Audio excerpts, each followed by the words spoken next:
सर पे काले काले बाल रे होरी सर पे काले काले बाल रे होरी लावा के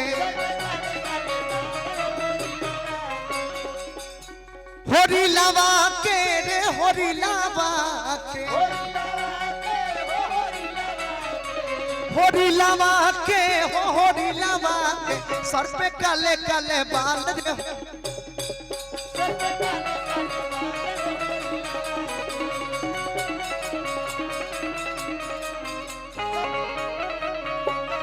नाचूंगी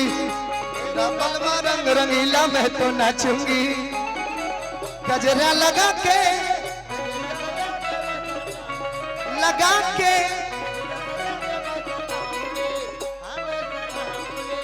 ओ मेरा बलवा रंग रंगीला मैं तो नाचूंगी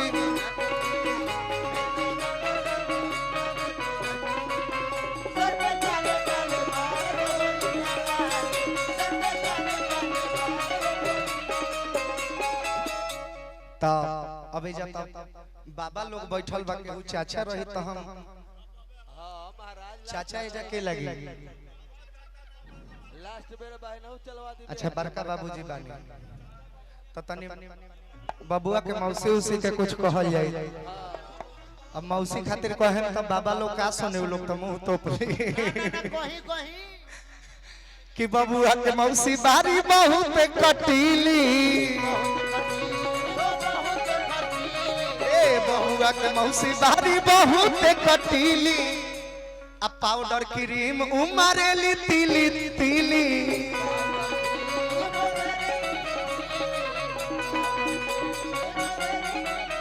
ए हाँ बबुआ के मौसी बारी बहुत कटीली अब पाउडर क्रीम उमारेली तीली तीली तमौसा तमौसा होवे रंगदार रे होरीला मौसा होवे रंगदार रे होरी लावा के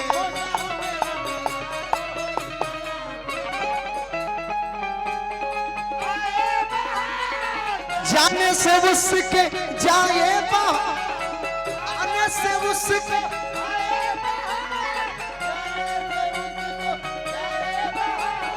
बड़ी मस्त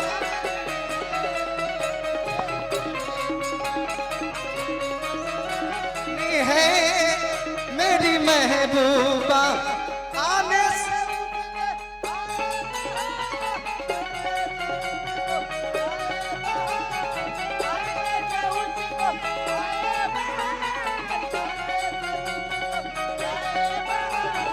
बड़ी मस्तानी है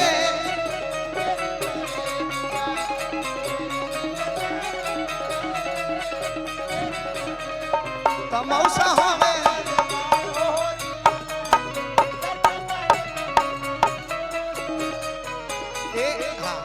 औरी का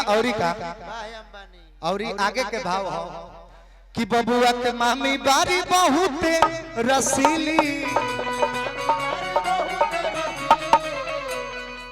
बबुआ के मामी बारी बहुत रसीली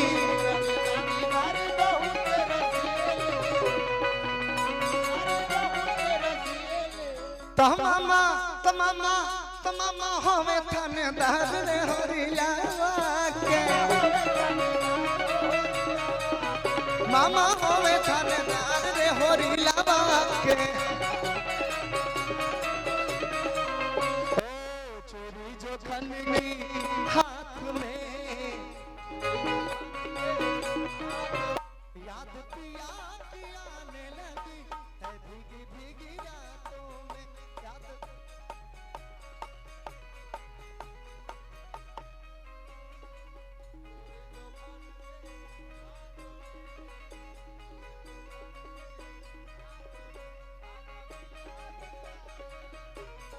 भीगी भीगी रातों में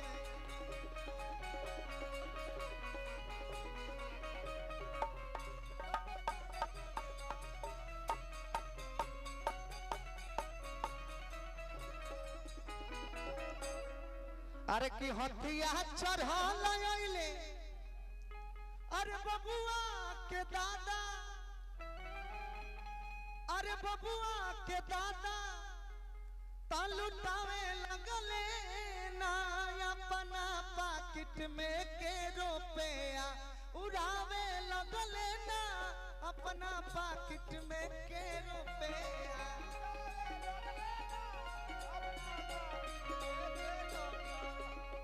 उड़ावे लगले ना अपना बगल में के रुपया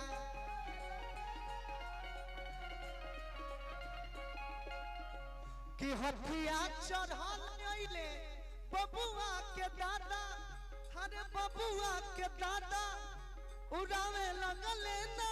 अपना बगली में के रुपया